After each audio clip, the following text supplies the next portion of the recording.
Let's start it. 氷の魔人か、あれしきの力で天理を直視しようなどと。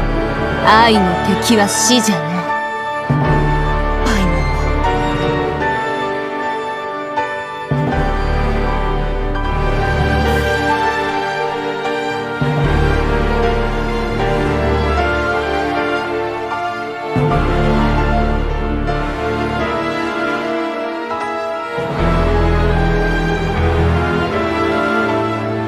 我らの目標は天理なのだからな。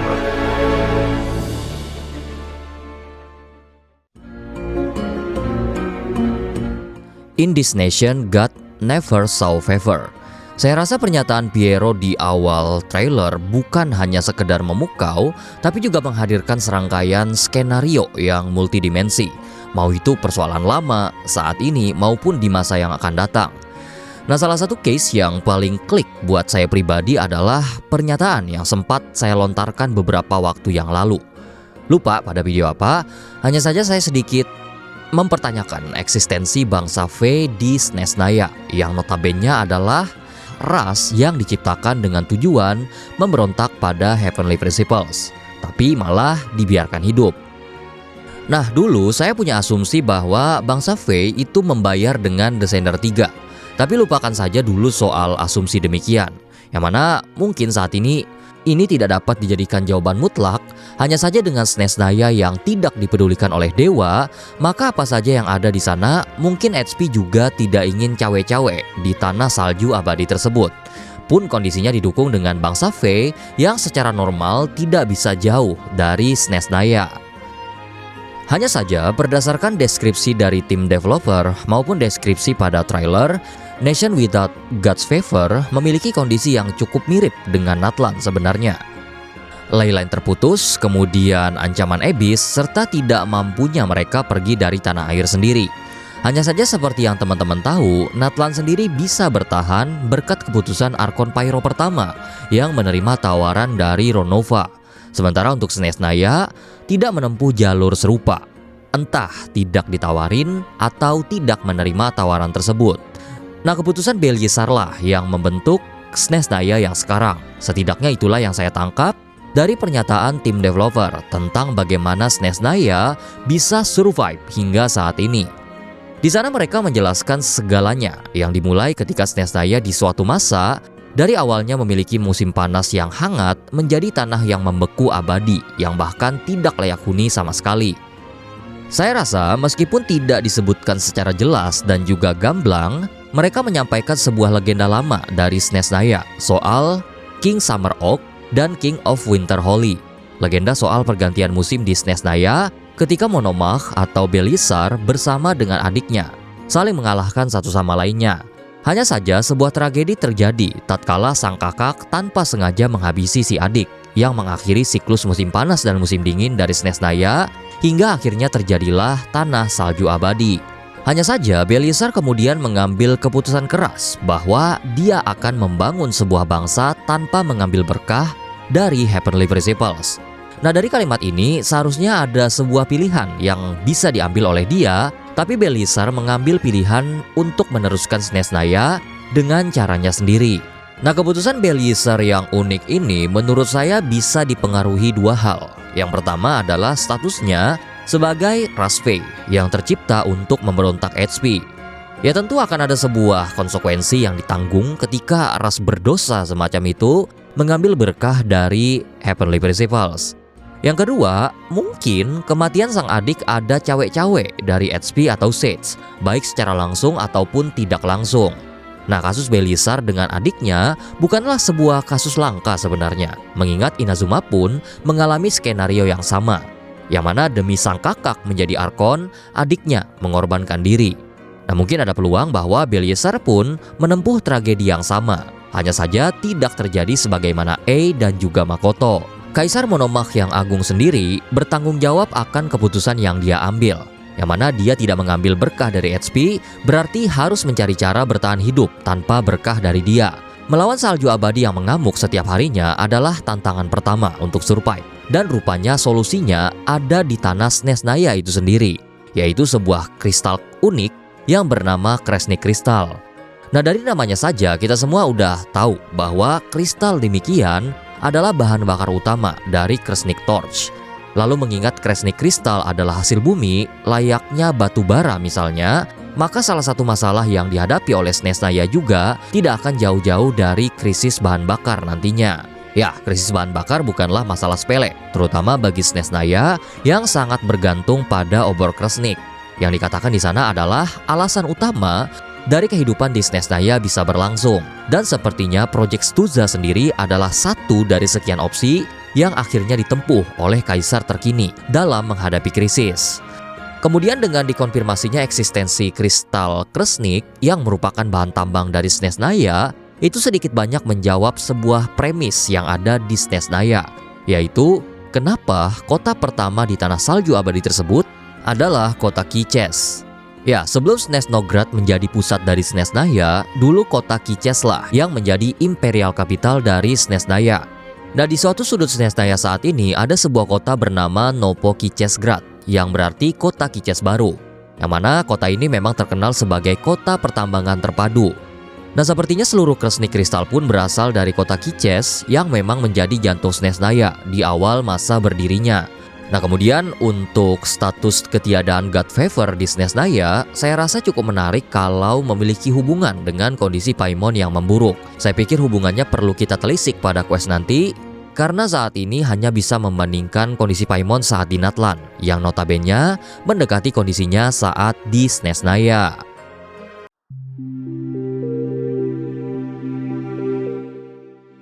Saya rasa ada satu hal yang mungkin akan punya hubungan dengan ketiadaan God Favor di Snezhnaya, yaitu adanya wabah tidur yang menimpa wilayah tersebut.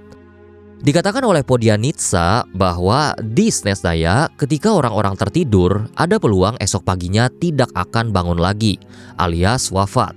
Dan cukup unik sebenarnya, simptom semacam itu hanya ditunjukkan terjadi pada manusia saja.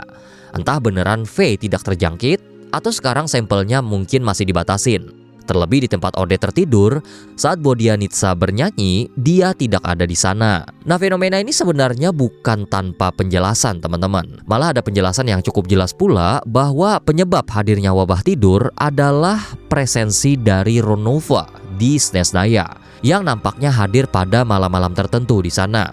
Pada deskripsi yang dituliskan dengan gaya majas di sana, bahwa kematian datang setiap malam yang dingin dan saat tidak ada kehidupan.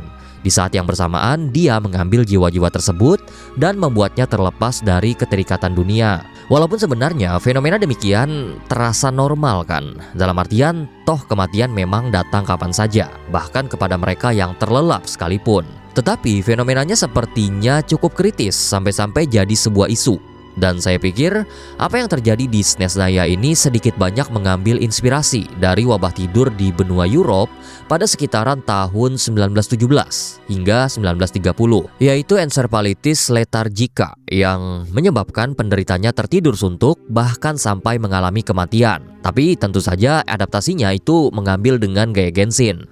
Sempat ada kesaksian dari penderita encephalitis lethargica yang selamat dari wabah tersebut, yang mana dikatakan beberapa akan mengalami gangguan mental yang cukup parah sampai-sampai dilarikan pada asilum.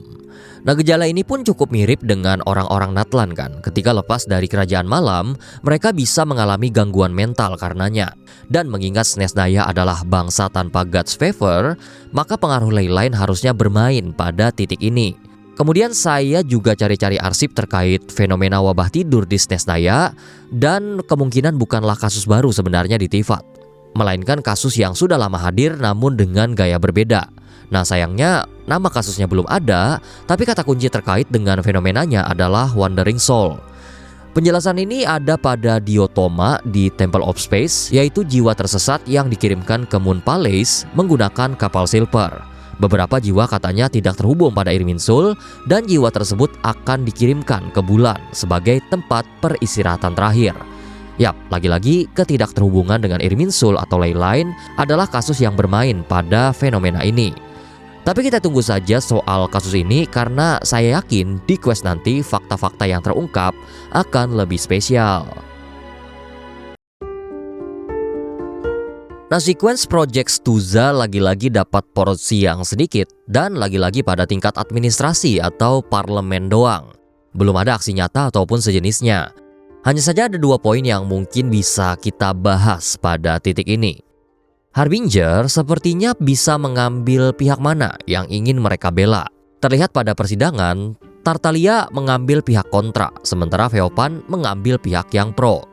Kontranya Tartaglia di sini, walaupun belum tentu kontra juga, bisa berarti 2 makna. Pertama, adalah lokasi proyek yang mungkin berada pada Mare Piesok, kampung halaman dari Tartaglia. Ya walaupun asumsi ini cukup lemah karena nggak make sense saya rasa. Asumsi kedua lebih masuk dan berhubungan dengan seseorang yang tidak muncul pada trailer, yaitu Arlecchino. Tidak munculnya Arlecchino pada trailer saya rasa ada hubungannya dengan Project Stuza yang memang pada quest Arlecchino terdahulu disebutkan bahwa dia bersama anak-anak House of the Heart akan menjadi garda terdepan dalam proyek ini. Dan sepertinya pembelaan Tartaglia di sini akan memiliki kaitan dengan Arlecchino dan House of the Heart. Tetapi pada akhirnya berdasarkan voting sidang, Project Stuza akan tetap dilanjutkan hingga setidaknya sampai sidang Viseh berikutnya. Runova kemudian datang pada suatu lokasi di Snezhnaya dan kedatangan Runova sepertinya membawa wabah tidur kepada orang-orang Snezhnaya yang terlihat dari mereka tergeletak di sana. Di saat yang bersamaan, Traveler ada di sana dan bertarung dengan Runova, tapi kemudian Runova menyerang Paimon. Nah, saya pribadi menduga bahwa trailer ini scene-nya diacak atau dibalik oleh tim Genshin. Dan beruntungnya adanya serangan Anemo dari Traveler menjadi petunjuk penting dan juga sangat nampak pada sepanjang trailer. Nah, pada trailer nampak bahwa Runova tergores bahunya karena serangan Anemo dari Traveler. Dan di saat yang bersamaan, Runova terlihat berada di dekat lantai ketika serangan itu terjadi. Sementara untuk serangan Runova terhadap Paimon, itu terjadi ketika Runova berada di atas dan saat itu Traveler elemennya adalah Rayo dan Elektro. Plus bahu Runova masih terlihat utuh pada serangan ini. Dengan premis demikian, seharusnya yang terjadi adalah seperti ini. Pertama, terjadi wabah tidur ketika Traveler menyaksikan teater Korolevsky yang terlihat pada menit 254. Kemudian Runova muncul di Snezhnaya dan itu disaksikan oleh Traveler pada Snezhnograd. Terlihat bahwa ketika mata Runova muncul di langit, itu ada kubah dari bangunan Snezhnograd. Dan waktu Traveler mengadah ke langit, lantai di bawahnya terlihat seperti lantai batu, sehingga saat itu dia belum berada pada lokasi pertempuran dengan Runova. Lalu Traveler datang ke tempat Paimon tertidur, yang di sana sudah ada Runova tentu saja. Sepertinya ada sesuatu yang spesial pada tempat tersebut yang membuat Runova datang ke sana, sekaligus menjadi tempat pemulihan dari Paimon. Dan yang paling bisa jadi pegangan saat ini adalah tempat itu merupakan tungku pembakaran dari obor Kresnik. Walaupun ada peluang tempat lain juga. Konfrontasi Traveler dan Runova pun terjadi saat itu, namun sepertinya belum ada pertempuran yang serius. Traveler terlihat belum menyerang Runova, tapi mungkin Runova agak kaget karena Traveler tidak tertidur di saat yang lain terkena pengaruh kekuatan tersebut. Ya mungkin Runova juga sedikit ingat soal pertemuannya dengan Traveler di Ohkanatlan, lalu membicarakan hal demikian kepada dia. Hanya saja, mungkin sang dewa kematian cukup jengah dengan cawe-cawe Traveler sehingga menganggapnya sebagai intervensi yang disengaja. Hanya saja dialog Runova ini cukup relate dengan Pierrot juga, sehingga sebenarnya bisa juga diperuntukkan untuk Pierrot. Dan saya pribadi pun percaya Pierrot akan hadir pula di tempat tersebut. Pikiran licik Runova datang karena alih-alih menyerang Traveler, dia pun menyerang Paimon yang tidak berdaya saat itu. Nah, Traveler saat itu sepertinya masih benar-benar belum melakukan apapun karena indikator elemennya masih Krayo, sama seperti di teater maupun pada Snezhnograd. Barulah ketika Runova menyerang Paimon, indikatornya berubah menjadi Elektro. Nah, mau dilihat berapa kali pun, serangan Runova ini pasti masuk. Karena agak mustahil Traveler bisa melakukan sesuatu pada jarak yang sebegitu lebarnya. Ditambah dengan kecepatan yang kalah juga dari serangan Runova. Nah, serangan yang masuk itu pun bisa menjadi alasan kenapa Traveler begitu murka pada scene ini. Setidaknya kemarahan itu berasal dari serangan Runova kepada Paimon. Nah, untuk sekarang kita bisa mempertimbangkan dulu outputnya di sini. Yang mana dari banyak opsi, saya mempertimbangkan Paimon akan tetap aman. Entah ada yang menolong ataupun ada mekanisme tertentu.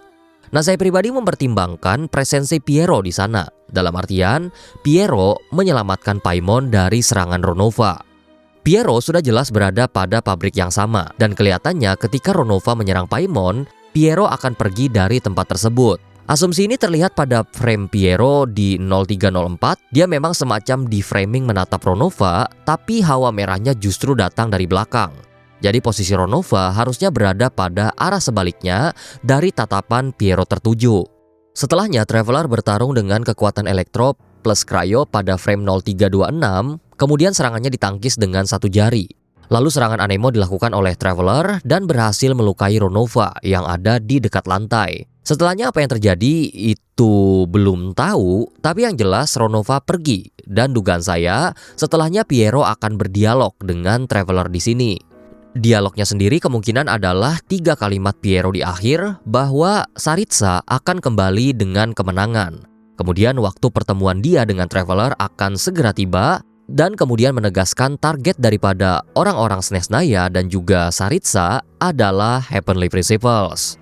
Ya, inilah skenario yang bisa saya pikirkan soal itu, dan aksi Piero yang saya rasa akan menyelamatkan Paimon dari serangan Ronova seyogyanya akan menjadi titik awal untuk Traveler ikut ambil bagian dari konflik besar ini. Nah, terkait alasan Ronova datang ke suatu tempat di Snesnaya, itu adalah hal yang belum bisa diperkirakan saat ini.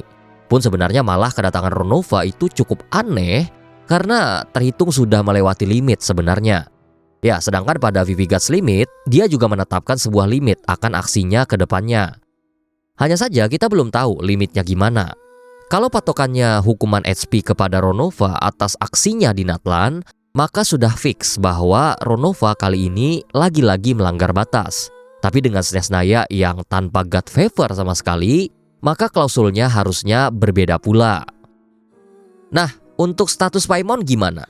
Iya, seharusnya Paimon baik-baik aja menurut saya. Mengingat kalau berkaca pada quest lain, misalnya meeting point si Odette, kemudian quest event yang ada di Yona dan Lan, Paimon masih ada di samping Traveler. Hanya saja dugaan saya ada momen nantinya di mana Paimon bakal dirawat secara intensif karena kondisinya, sehingga untuk sementara waktu akan terpisah dengan Traveler nantinya.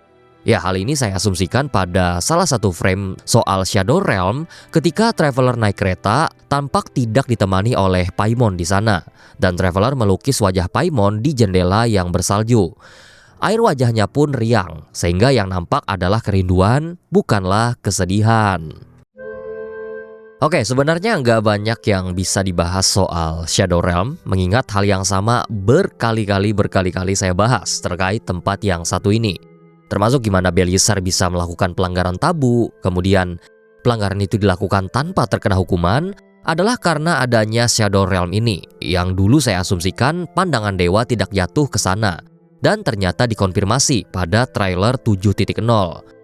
Kemudian Shadow Realm memang semacam laboratorium, yang itu dibuktikan pada monster-monster baru yang hadir, yang ternyata benar-benar hasil dari percobaan terlarang daripada Belisar, yang disebut sebagai grand plan dari dia. Dikatakan pula, pada tempat ini aturan biasa tidak berlaku dan sepertinya bisa spawn secara random pada tempat-tempat di Snesnaya. Nah, saya menduga Shadow Realm akan terhubung dengan benua Abyss, atau bisa jadi malah Shadow Realm adalah salah satu turunan dari benua Abyss itu sendiri. Hal ini saya asumsikan berdasarkan misteri yang terbentuk sejak 1.1 dan berpeluang terjawab dengan adanya Shadow Realm.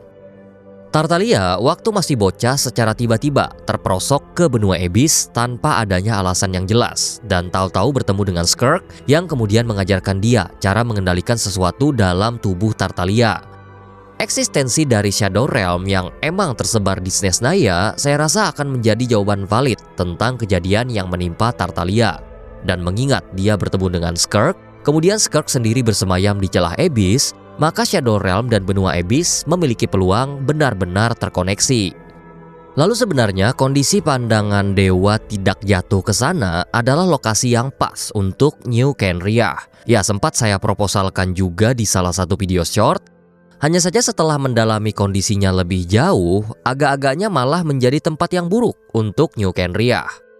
Dalam dialog pada trailer tertulis bahwa Shadow Realm angin tidak berhembus di sana. Kemudian tidak ada cahaya, tidak ada waktu, bahkan tidak ada elemen.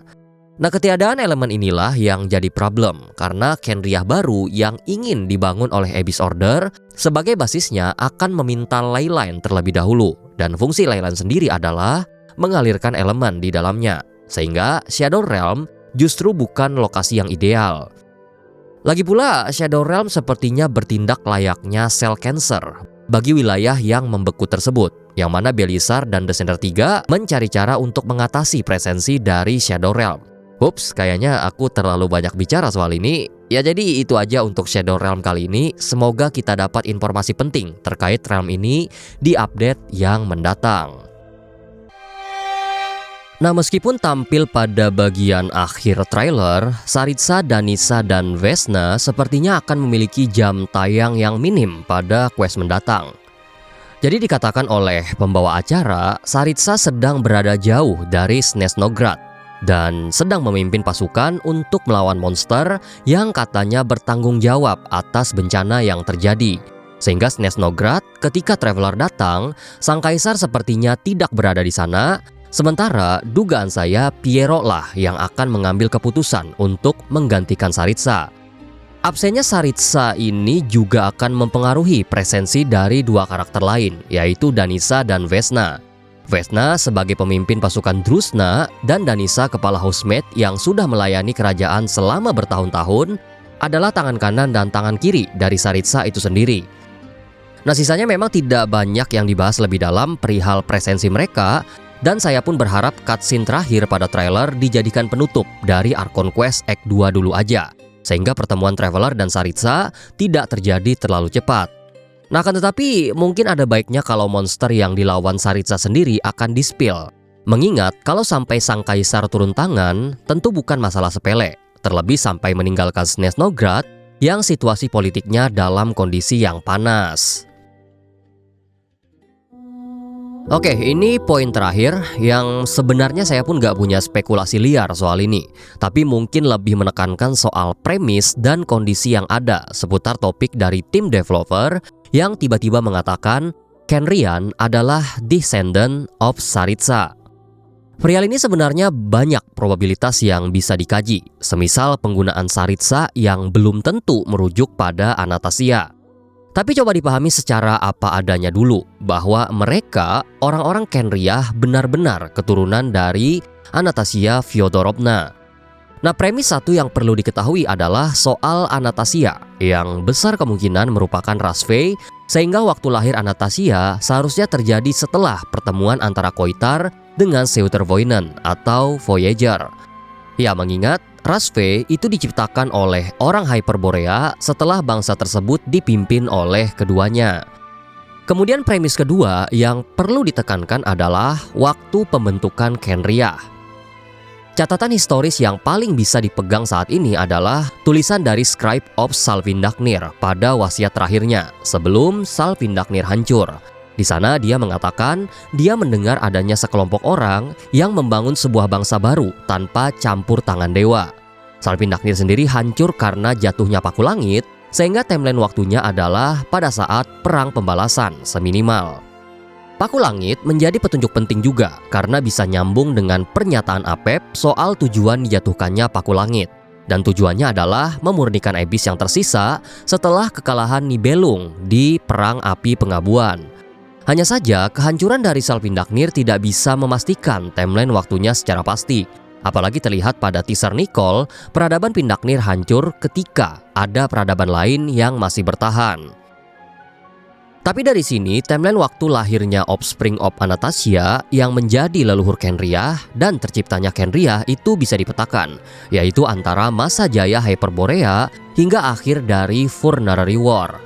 Kemudian kondisi yang juga harus dipertahankan adalah bentuk mata bintang atau primogems yang dimiliki oleh orang Khenriah, yang mana catatan tertua soal presensi mata semacam ini berasal dari Seutervoinen, pemuda tanpa nama yang dirasuki oleh Voyager dan menikah dengan Koitar.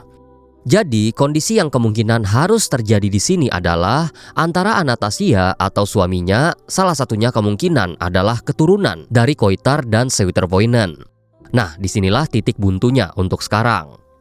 Dalam narasi yang dikhayalkan oleh komunitas, termasuk saya pribadi, suami Saritsa adalah Descender 3. Sebelumnya saya merasa aman dengan premis semacam ini karena menduga Ajax of Hyperborea adalah Descender yang dimaksud. Tapi kemudian dikatakan pada Special Program 7.0, Descender ketiga ternyata juga berasal dari luar dunia, sehingga batallah asumsi yang satu ini. Jadi apabila benar bahwa suami Saritsa adalah Descender 3 yang notabene berasal dari luar Teyvat, maka kemungkinan Saritsa lah yang memiliki darah dari Koitar dan Seutervoinen. Ya walaupun agak berat untuk saat ini memetakan kemungkinan tersebut. Salah satu hal yang mungkin bisa saya duga untuk saat ini adalah kasus yang sama terjadi pada Ajax layaknya kasus Seutervoinen, bahwa Ajax dirasuki oleh esensi dari Descender 3. Sehingga kondisi tubuh cahaya dan kekuatan kegelapan bisa timbul di sini.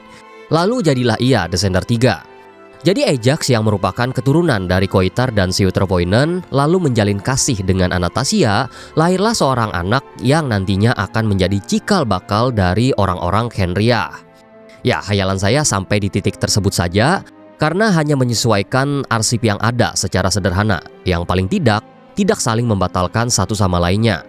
Ya semoga aja ada penjelasan yang proper pada quest yang akan datang. Saya berpendapat kutukan kematian yang dijatuhkan oleh Ronova kepada orang-orang Khenria pada 500 tahun yang lalu seharusnya terjadi pada 5.500 tahun sebelumnya, sebelum Khenria benar-benar tercipta. Hanya saja mereka yang kemudian membangun bangsa tanpa dewa di tanah suci tersebut pada akhirnya bertahan hingga setidaknya 500 tahun yang lalu. Keajaiban Khenria sebagai tanah suci yang mampu menetralisir sebuah kutukan sebenarnya sudah hadir sejak buku Perinheri rilis beberapa tahun yang lalu. Ketika plot akhir di mana Angelica, Perinheri, dan Cleobran melangkahi batas kerajaan Khenria. Cleobran yang merupakan keturunan campuran Khenria langsung berubah menjadi seekor hilikur pada momen tersebut. Kemudian, keabsahan dari kesucian tanah Khenria juga hadir pada Luna 1, menyusul rilisnya artefak Night of the Sky Unveiling. Di sana dituliskan bahwa hukuman dibuang dari Khenria adalah hukuman yang lebih buruk daripada hukuman mati. Karena katanya setelah dibuang dari Khenria akan ada sebuah kutukan kuno yang aktif karena mereka menolak konsep dewa. Dan begitu keluar dari batas kerajaan, kutukan demikian langsung menggerogoti orang-orang Khenria. Jadi sepertinya ada sesuatu yang spesial di tanah Khenria, sesuatu yang punya efek luar biasa dan membatalkan kutukan yang sudah menggerogoti orang-orang yang telah berpaling dari dewa. Dan mungkin yang dilakukan oleh Ronova serta Heavenly Principles pada 500 tahun yang lalu adalah membatalkan mekanisme penetralisirnya. Dan mungkin perihal ini akan punya peluang terjawab di Snezhnaya. Oke, pembahasan ini hampir kelupaan, yaitu soal weapon terbaru dari Traveler, yakni Xi Panis, yang mana kombinasi kata yang cukup unik sebenarnya karena ada nama Panes di sana. Nah, saya pribadi memilih menafsirkan secara utuh bukan per suku kata. Kata Xi Panis itu seharusnya berasal dari bahasa Yunani yang kalau diartikan ke dalam bahasa Inggris memiliki makna suddenly. Ya, tentu bukan lagu ya, melainkan kejadian yang terjadi secara tiba-tiba tanpa sebab musabab yang terlalu kontras. Nah, ini pun juga sesuai dengan pernyataan tim developer bahwa seiring waktu, Traveler akan memahami makna dari pedang tersebut. Jadi kayaknya dapatnya pedang Xi Panis akan secara tiba-tiba dan juga tanpa konteks. Hanya saja barulah seiring perjalanan maknanya akan terbentuk. Nah, konsep ini sebenarnya sudah pernah hadir juga melalui marga kuno Tumaini sewaktu di Natlan. Kemudian tidak perlu overthinking juga soal nama pedang yang satu ini. Ya setidaknya untuk saat ini ya, karena bahasa Chinanya saja yang notabene bahasa asli justru menggunakan kalimat sederhana untuk pedang yang satu ini, yaitu The Sword of Asterblade alias pedang tepi bintang. Ya tentu pasti akan punya makna sendiri nantinya dan akan terungkap pada saatnya tiba. Nah, paling segitu aja dulu untuk pembahasan kali ini, dan aku yakin di Archon Quest nanti akan banyak uraian penting yang bisa kita dapat dan sama-sama kita telaah jalan ceritanya. Adapun pembahasan lain sengaja saya potong karena perlu penelaahan yang lebih dalam. Dan ingat, ini masih trailer, tentu sesuatu yang jauh lebih kompleks mungkin akan dihadirkan pada saat questnya tiba. Teman-teman kalau mau menambahkan atau koreksi bila saya salah, langsung aja komentar. Selama bukan leaks atau spoiler, dipersilahkan banget. Kemudian saya ingin berterima kasih pada teman-teman membership, terutama para descender atas dukungannya sejauh ini. Thank you berat. Dan buat teman-teman sekalian yang udah menonton sampai habis, terima kasih sudah meluangkan waktunya. Kalau suka dengan kontennya, jangan lupa berikan like, komen, dan subscribe. Atau bisa gabung membership juga untuk dukungan langsung serta eksklusif konten. Oke, saya Mas Pur izin pamit dulu. Ada